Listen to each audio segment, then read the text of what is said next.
Hello guys, bibili kami ng takoyaki dito sa Isitan. Napakasarap daw nitong takoyaki, sabi sa akin ng kaibigan ko. Kaya sinadya pa namin talaga pumunta dito sa Isitan para matikman itong kanilang takoyaki.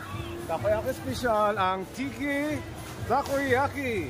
Ayan guys, titikman namin kung totoo nga yung sinasabi nila na masarap daw itong takoyaki nila rito. Ano bang meron sa takoyaki nito? Siyempre meron yung taco. Ang taco kasi ang ibig sabihin sa Tagalog is pugita or octopus sa English. And then nilagyan nila ng dried, anong tawag dyan?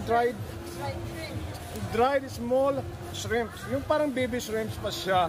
So ayan na guys, malapit ng hanguin.